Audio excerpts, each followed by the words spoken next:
Hello and welcome to the conversation with the Century Foundation. My name is Danny Weiss. I'm a senior fellow at the Century Foundation, and I'm joined by my colleague, Amanda Novello, a senior policy associate at the Century Foundation on our economics team.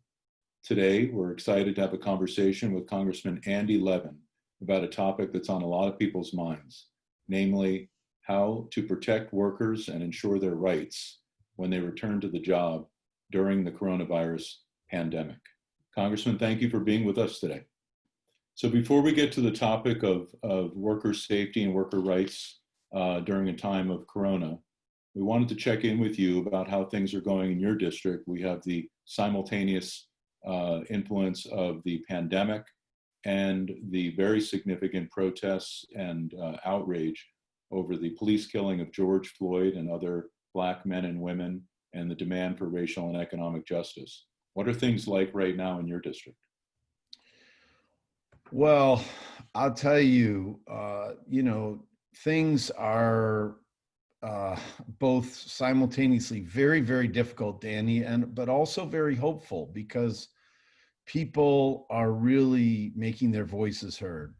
As you mentioned, I represent Macomb and Oakland counties, right in the Detroit suburbs. They're two of the hardest hit counties in terms of COVID in our state and really in the country. And the influence of systemic racism is so obvious. Black residents make up 26% of the cases and 20% of the deaths in Macomb, while they only comprise 12% of the population. And they make up 30%, or I think 31% of the cases and 36% of the deaths in Oakland County, while comprising only 14% of the populations. And, I've been having Zoom conversations with Black churches in Macomb County in particular to hear what they're going through. And it's really difficult. Even some of the pastors have been sick. But as I mentioned, there's a lot hopeful going on. Peaceful demonstrations have been widespread throughout the district. I participated in a 6,000 person demonstration in Sterling Heights in Clinton Township. Danny, I think that's probably the biggest racial justice demonstration in the history of Macomb County. And I flew back last weekend to attend a racial justice summit in Warren. And what I want to say about this is people are crying out for real systemic change. I couldn't believe that Mike Pence came to my district recently and stood down the street from where this protest took place and claimed that the Trump administration is leading on police reform with their executive order. I made the joke that no one at these marches or summits is calling out for grants to compel police departments to do better on their own. It's just sad. Yeah. But, the House took a long overdue step towards ending the scourge of police brutality in our country with the Justice in Policing Act. And I'm really deliberate when I made my speech in saying that this is just a step. We've got so much more to do to dismantle racist systems that have governed our country for centuries, and I'm really committed to doing that work. Thanks, Danny, and thanks, Congressman. We're really happy to be with you today. This is an intense time in so many ways, as we've been talking about, for everyone, right? But especially for workers. 40 million Americans, or 1 in 4, have applied for unemployment insurance since this started in March. And so many more are making this really tough, painful decision of whether to keep their job or keep themselves or their families safe. And it's really important to mention that these decisions have been a lot harder for our Black and Latinx workers who have been disproportionately affected by COVID, and also lack access to what are now life-saving benefits of paid time off and a remote work option. So we just wanted to get a sense of what you're hearing from workers right now about this tough decision that they're making and what options they have. Well, you're so right. And as you say, the racial justice component comes in. Black and brown workers are much more likely to be frontline or essential workers and not able to work from home. I mean, I guess I'd say a couple things about this. First of all, we need to ramp up testing and contact tracing nationwide. It's just, it just is so ridiculous that we haven't done this.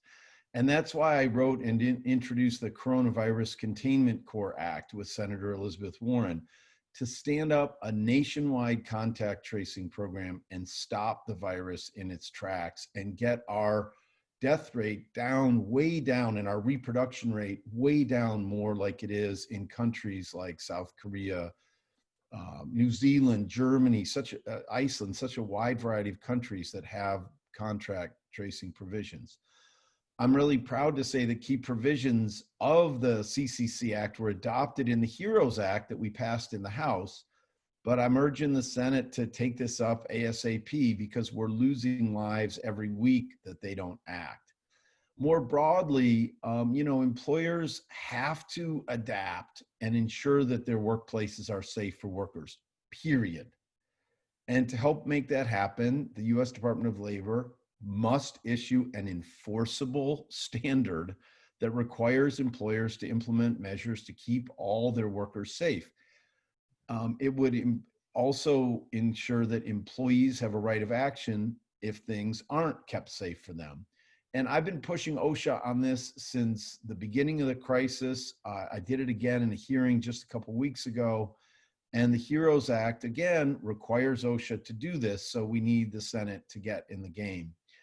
In terms of, what I'm hearing from workers, I mean, as you know, I represent a working class, auto manufacturing heavy district, cities like Warren and Fraser and Roseville and Macomb County. And there have been real problems with factories of all kinds because employers have trouble accessing testing and contact tracing for everyone. And a lot of the employers don't have the clear guidance of what they must do to keep their workers safe. That's why OSHA is there, Amanda. And I couldn't, I just have to say, a lot of people think, oh, well, we shouldn't be punitive. The point is, if I'm an employer, tell me exactly what I need to do, and then I can do it. And none of this namby-pamby guidance or suggestions. Put it out there as what the requirements are, and then employers know what they have to do. And it's just a shame that that hasn't happened. Exactly. Amanda, did you want to follow up on that? I mean, yeah, I've just been also likewise very frustrated looking into the lack of enforceable guidance at OSHA in particular. What other actions can Congress take? I know the House passed the HEROES Act, but other than the Senate getting involved, what more is Congress looking into doing to ensure that workers are safe during this time and can also keep their jobs? Well, one thing is, in terms of public policy, none of us are doctors, but first do no harm. And this notion that's very live out there among some of my colleagues that we have to hold employers harmless during the COVID-19 crisis would be the exact wrong kind of policy, some kind of immunity, right? You've seen this, and that would be a big disaster. So we need to avoid doing that. Again, employers just need to be accountable for taking sensible measures, a reasonable person standard, just like in all other areas of law and policy. Saying to employers that you have immunity is telling me I don't have to do anything for my employees. If I do nothing, I'm solid. And that is the exact wrong signal to send when, we've lost 120,000 people already almost to this, and it's rising every day. And way too many of those people who've died have been people working in factories, meat processing plants, nursing homes, hospitals. So at this point, we have the HEROES Act has passed the House. The Senate has not made any announcements about when it wants to go forward, if at all. What's your sense about where we go from here? Unemployment insurance is going to expire at the end of July. Right. In terms of the extra money that Congress put into that, the $600 a week and the extended unemployment benefits. Other protections are starting to fall away, like, for example, the pledge to not kick people off of their cable plans expires at the end of June. If people can't pay their bill, they might start to lose access to the internet and to television. Where do you see things going, just in a couple of minutes now, where do you see things going between now and, say, the end of the summer and into the fall in terms of Congress and these issues?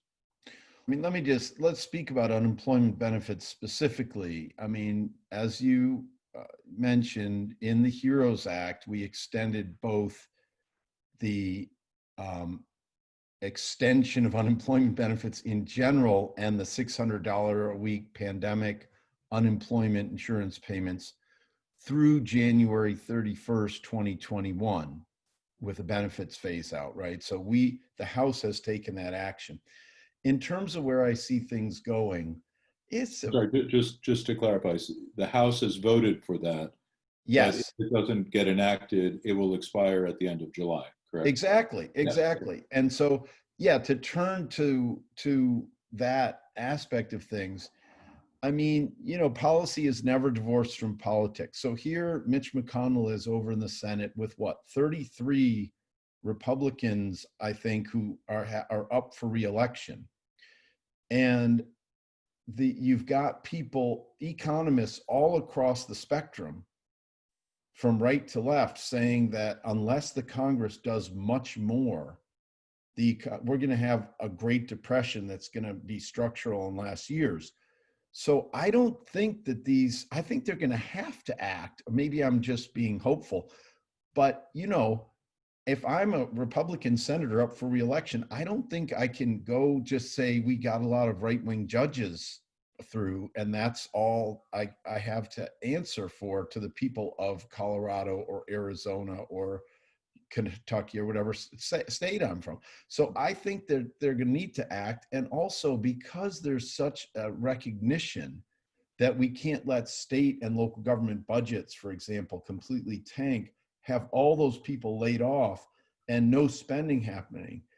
I mean, you've seen Raj Chetty's new amazing research that shows that actually the fall off in spending during the pandemic is almost completely from wealthier people who aren't using any personal services because we don't have the public health stuff in place. So we really know what we need to do. Will the Senate do everything that was in the HEROES Act? Obviously not. But they better get in the game because Jerome Powell has told them they better do it, and a lot of other lifelong Republican and conservative people. And so this is really above all partisanship, I guess, Danny. This is something that the American people just flat out need.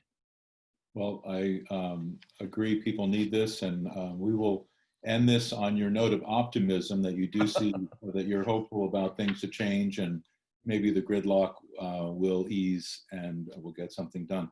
Congressman, I wanted to thank you again very much, and Amanda, thank you for being here with us as well. Talking with the Century Foundation. Wish you the best of luck with your efforts in Congress and also in your district. And thanks so much. Good to be with both of you.